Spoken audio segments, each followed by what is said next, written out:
Welcome to Down to Earth but Heavenly Minded podcast. Hosted by Irving Risch. Light and Life Meditations on the Gospel and Epistles of John. By James Boyd. 17. Ye are my friends, chapter 15.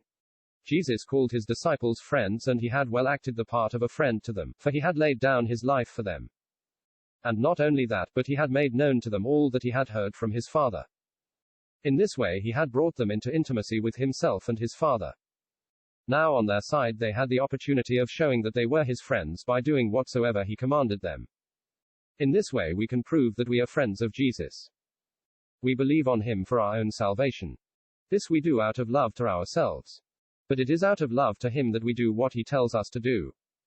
We had not chosen him, but he had chosen us. We might have thought very differently, but it was he that was the prime mover in our salvation.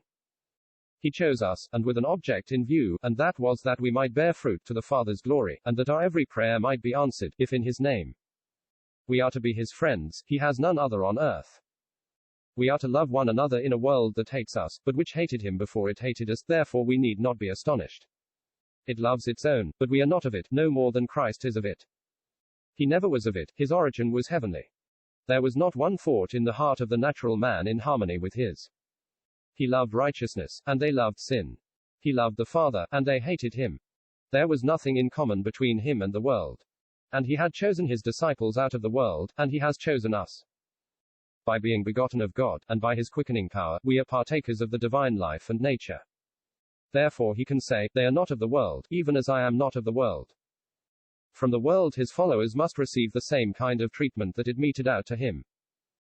He says, if they have persecuted me, they will also persecute you. If they have kept my saying, they will keep yours also. Here we cannot expect different treatment from that which he received.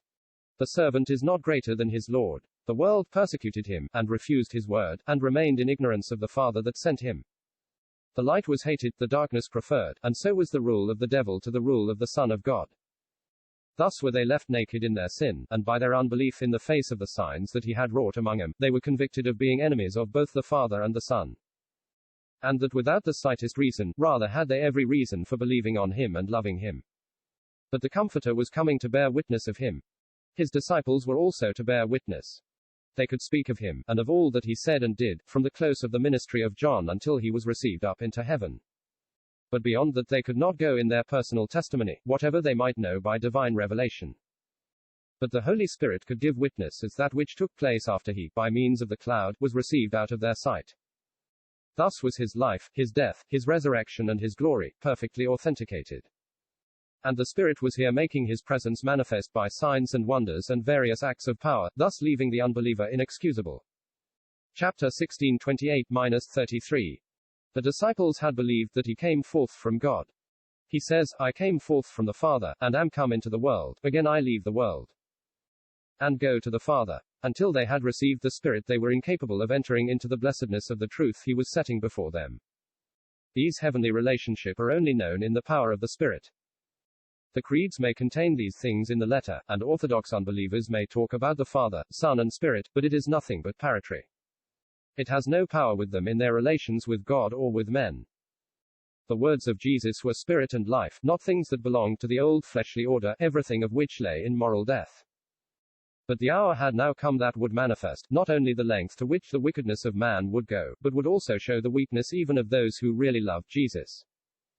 His followers would be scattered, each man to his own, and would leave him alone, none to stand by him but the Father, for flesh and blood can have no part in conflict with the powers of darkness. The world had been overcome by him, and though they would have tribulation in it, in him they would have peace. Blessed Master! Thinking only of the Father's glory, and of the happiness of his poor weak followers, apparently unmindful of the sorrows that were now gathering thickly about his lonely path. How true was that word which was said of him, having loved his own that were in the world. He loved them to the end. The black night full of unutterable woes was about to drop down about his devoted head, but of himself he was not thinking, his thoughts were in that moment engaged with his own. The 16th chapter ends all he has to say to them until they see him again in resurrection. At the beginning of his public ministry he had called them, and with one exception they had faithfully continued with him in his temptations, and now in answer to the expressed desire of their hearts to know where he dwelt. He has brought him to the only dwelling place that could be for men. He has brought him to the love of the Father.